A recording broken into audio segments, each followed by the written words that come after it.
વાત કરી કે જે ત્રણ વર્ગ છે, જેમાંથી સૌથી વધારે જો આ ત્રણેય વર્ગમાંથી કોઈને અસર પહોંચતી હોય તો તે મધ્યમ વર્ગ છે, કારણ કે તેને બચત કરવાની પણ છે અને સાથે તેને ખર્ચ પણ તેનો સામે બમણો જોવા મળે છે, કારણ કે ભાવ વધારો સતત થઈ રહ્યો છે. શાકભાજીથી માંડીને દૂધના ભાવ જે છે, એલપીજી ગેસના ભાવ છે, એટલે સતત વધતા ભાવની વચ્ચે પણ જો મધ્યમ વર્ગની પાસેથી એવી આશા અપેક્ષા રખાય કે મધ્યમ વર્ગ બચત કરીને ચાલે તો કદાચ તેમના માટે પણ અશક્ય વસ્તુ છે. નીતિનજી, આપ એક ઇકોનોમિસ્ટ છો, એક આર્થિક વિશ્લેષક તરીકે આપનું શું કહેવું છે કે જે સતત મોંઘવારીમાં થયેલો ઝડપી ઉછાળો અર્થતંત્ર માટે કેટલું નુકસાનકારક સાબિત થઈ શકે છે, કેટલો ખતરનાક સાબિત થઈ શકે છે? એક તો ઋત્વિબેને જે વાત કરી, એમણે એક પેટ્રોટિક સ્પિરિટ જે ઉભો કર્યો છે દેશ માટે, એ ખરેખર જરૂરી છે.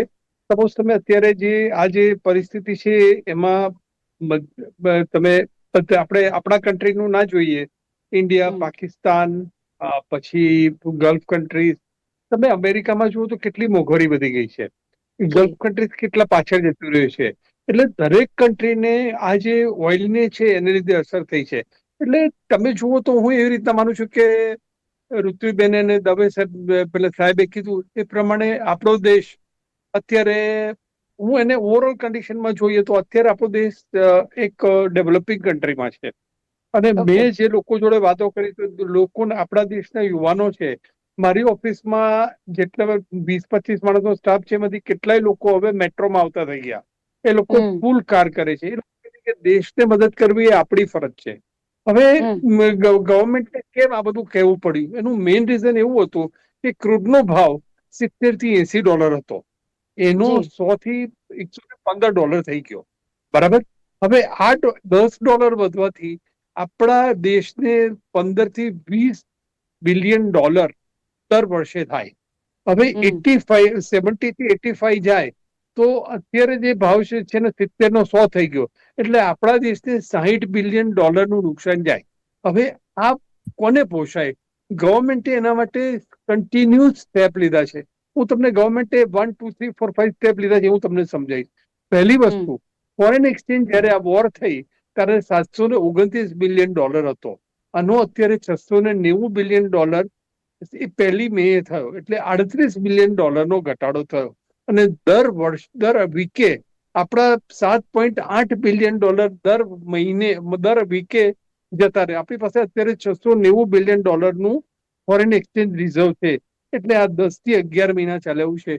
એટલે હવે ગવર્મેન્ટે શું કરવું પડે? આટલું બધું જે મધ્યમ વર્ગ છે એને નુકસાન થયું છે, એની સામે તમે ફોરેન કન્ટ્રી, પાકિસ્તાન જુઓ, ગલ્ફ કન્ટ્રીઝ જુઓ, અમેરિકા જી. જુઓ, યુરોપમાં જુઓ, દરેક જગ્યાએ મધ્યમ વર્ગને આપણા દેશ કરતા વધારે નુકસાન ગયું છે.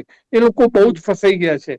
આપણા કન્ટ્રીમાં એ કમ્પેરિઝનમાં બહુ જ ઓછું નુકસાન ગયું છે, બહુ જ ઓછો આપો છે.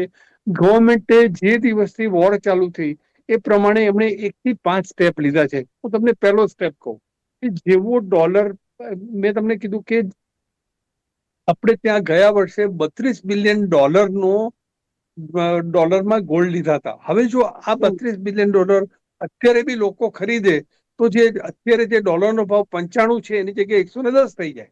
એટલે આપણે બે રીતના નુકસાન થાય. એક તો પેલું પેટ્રોલનો ભાવ વધે, ડોલરનો ભાવ વધે તો આપણા દેશને કેટલું નુકસાન થાય? એ ઇવન દરેક નાગરિકે એમ વિચારવું જોઈએ કે હું 1 વર્ષ સુધી સોનું નહીં ખરીદું. સોનું નહીં હમ. ખરીદવાના બે ફાયદા છે અત્યારે. કારણ કે અત્યારે જે ડોલરનો ભાવ છે, અત્યારે જે 95 છે, એ સીધો 85 કે 80 થઈ જશે. આ બધું વોર પતી જશે એટલે તમે જો અત્યારે ગોલ્ડ ખરીદશો તો 15% નુકસાન તમને એમને એમ જ થવાનું છે ડોલરના ભાવે. એટલે લોકોએ આમ પણ ડોલર ના ખરીદવું, ગોલ્ડ ના ખરીદવું. ગવર્મેન્ટે કીધું કે અત્યારે તમે ફોરેન ટ્રાવેલ ના કરો, ઇમ્પોર્ટ ઓછું હમ. કરો, એ આપણા દેશ માટે જરૂરી છે. પછી બીજો સ્ટેપ, પહેલા ગવર્મેન્ટે શું સ્ટેપ લીધું કે પહેલું સ્ટેપ, જે દિવસથી વોર ચાલુ થઈ એ દિવસથી ડોલરને મેનેજ કરવાનું કામ એ લોકો અઠવાડિયે ઘણા દરેક મહિનાથી કરતા. પછી એમણે આપણી પાસે જેમ બેંક બેલેન્સ હોય ને કેવી રીતના વાપરવું એવું દેશનું હોય. એટલે દેશમાં જેટલી ઇમ્પોર્ટ થતી હતી એ લોકોને કીધું કે હમણાં ઇમ્પોર્ટ ઓછું કરો. અને સ્પેક્યુલેટિવ ઇમ્પોર્ટમાં કરવાને માટે જે ડોલરનું હતું એ લોકોએ ના પાડી. એટલે ડોલરનો જે પેલું સ્પેક્યુલેટિવ ટ્રાન્ઝેક્શન હતું એ રોક્યું. જે લોકો હમ. એક્સપોર્ટ કરતા હતા એમને કીધું તરત પૈસા લઈ આવો. કોઈ પણ બેંકે એમના રિઝર્વ નહીં રાખવાનું, ફોરેન એક્સચેન્જ ટ્રાન્ઝેક્શન નહીં કરવા દેવાનું. એક્સપોર્ટ ઇમ્પોર્ટનું મેનેજમેન્ટ પણ ગવર્મેન્ટ કરતી હતી. હવે ચોથું સ્ટેપ શું આવ્યું? ગવર્મેન્ટને ખબર પડી કે હવે મારે 10-11 મહિના સુધી જ આ ફોરેન એક્સચેન્જ આપણું બેંક બેલેન્સ રહેશે, આપણે ડોલર જી. એટલે લોકોને કીધું કે તમે અત્યારે પેટ્રોલ ઓછું વાપરો, ગોલ્ડ ના ખરીદો, ફોરેન ટ્રાવેલ ના કરો, ઓકે, એટલે ઇમ્પોર્ટ ઓછું નીતિનજી, કરો, આ બધું.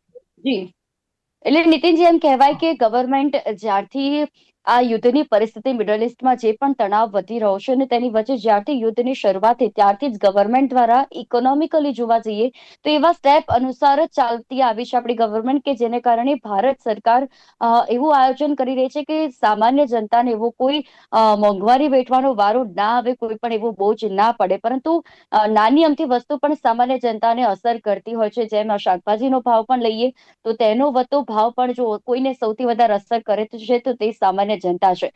દૂધનો ભાવ જો 2 રૂપિયા પ્રતિ લીટરે વધે છે તો તેને કોઈ અસર કરે છે તો તે છે સામાન્ય જનતા. એટલે નાની અમથી વસ્તુના વધતા ભાવ પણ સામાન્ય જનતાને અસર કરી રહી છે.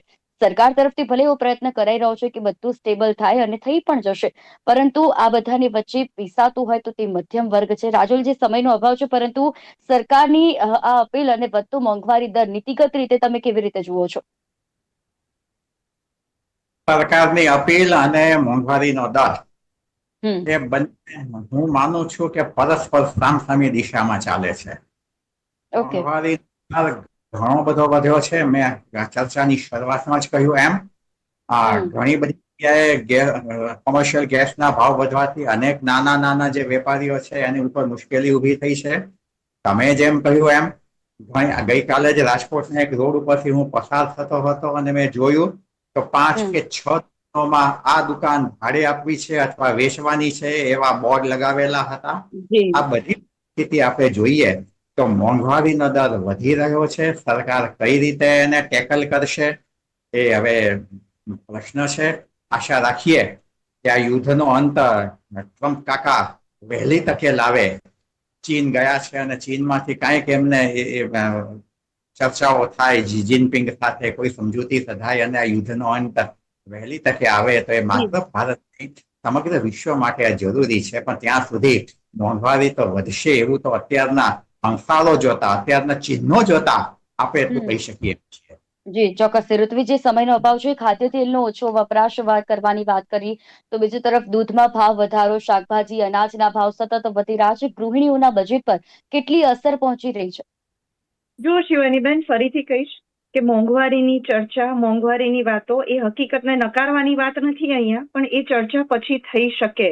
આ જયારે કટોકટીનો સમય હોય, જયારે ક્રાઇસિસનો સમય હોય, આવા ઇમરજન્સીનો વોર સિચ્યુએશન જેવો જયારે સમય હોય, ત્યારે આપણે બધાએ માત્ર ને માત્ર ફરિયાદ કરવાની જગ્યાએ આપણે થોડી સમજણ દાખવવાની પણ જરૂર છે. તકલીફ છે એને હું નથી નકારતી, પણ તકલીફની ફરિયાદો પછી થશે, આરોપ પ્રત્યારોપ પછી થશે, પાર્ટી પોલિટિક્સ પણ પછી થશે.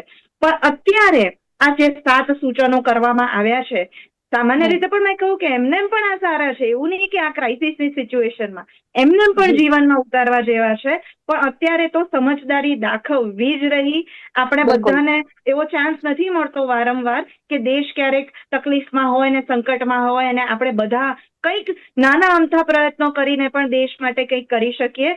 તો આ એવો ચાન્સ છે, આ એવી પરિસ્થિતિ છે જ્યારે આ નાના નાના સુધારા, આ મેં કહ્યું ને, હજુ સૂચના નથી બની, કમ્પલ્ઝન નથી આવ્યું, માત્ર અપીલ છે. તો અપીલને થોડું સમજીએ, થોડા સંવેદનશીલ દેશ માટે બનીને. અને આમ પણ આપણા માટે પણ સારું છે. ચલો, દેશ માટે ના કરવું હોય ને તો આપણી જાત માટે પણ સારું જ છે. ઘણી વસ્તુઓ છે જે જીવનમાં ઉતારીશું તો સારું પરિવર્તન લાવી શકીશું. તો અત્યારે આ સમજદારી દાખવીએ, કારણ કે આ દેશને બનાવવાનું કામ માત્ર કોઈ પક્ષ કે પાર્લામેન્ટમાં નથી થતું, એ આપણા બધાના ઘરમાં, આપણા દેશના બધા જ વિસ્તારોમાં થાય છે. શિવાનીબેન, જી જી, ચોક્કસથી. નીતિનજી, સમયનો બહુ જ અભાવ છે, પરંતુ જો ટૂંકમાં કહીએ, એક લાઈનમાં કહીએ કે મોંઘવારીને અત્યારે જે પણ કાબુમાં લેવા કયા નીતિગત પગલા લેવા જરૂરી છે, મધ્યમ વર્ગી કઈ બાબતોનું ધ્યાન રાખવું જરૂરી છે? પૃથ્વીબેન સાથે 10માંથી 10 માર્ક આપ્યું. એમણે જે પ્રોવિઝન કરી છે પરફેક્ટ છે. અને આ મોંઘવારી બહુ ઓછા ટાઈમ માટે ગવર્મેન્ટ ક્યારનું પણ ઓઇલના ભાવ વધારી શકતો હતો, પણ ગવર્મેન્ટે એના પર બફર કરીને કર્યું છે. અત્યારે ખાલી ગોલ્ડનો ભાવ, ગોલ્ડ ના ખરીદો, તમે અમુક કંપનીના ટિટાન જેમ કે ગોલ્ડની કંપની છે, ટિટાન, કલ્યાણ, પીસી જ્વેલર્સ, એ બધાના શેર ના ખરીદો, એવિએશનના શેર ના ખરીદો, ફર્ટિલાઇઝરના શેર ના ખરીદો, કન્ઝ્યુમેબલના ભાવ ના ખરીદો, ડિફેન્સ અને અધર સેક્ટરના શેરના ભાવ ખરીદો, જે મેન પાવર છે ઘણી બધી કંપનીના શેર ખરીદો. અને આ પરિસ્થિતિ ગંભીર છે, આખા વર્લ્ડ માટે છે અને ઇન્ડિયા માટે થોડી વધારે છે, કારણ કે ઇન્ડિયામાં પોપ્યુલેશન વધારે છે. પણ ટૂંકમાં આ મોંઘવારી અને બંનેનો અંત આવશે અને આપણા દેશના દરેક યુવાઓ ઋત્વિબેનની જેમ દેશને મદદ કરશે એવું મને શુભેચ્છા છે અને આશા છે, અને દેશ આપણો બહુ જ આગળ આવશે. ઋત્વિબેન જેવા બધા જ માણસો સમજે તો દેશનો બહુ ઉદ્ધાર થશે.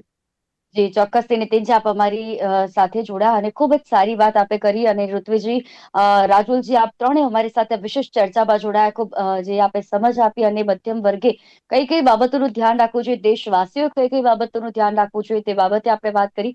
તે બદલ આપ ત્રણેયનો આભાર. તો લોકમંચના કાર્યક્રમમાં આપણે વાત મોંઘવારીના મારની કરી, જનતાના બહાલ, તેને કારણે શું બેહાલ થઈ રહ્યા છે તેના વિશે વાત કરી.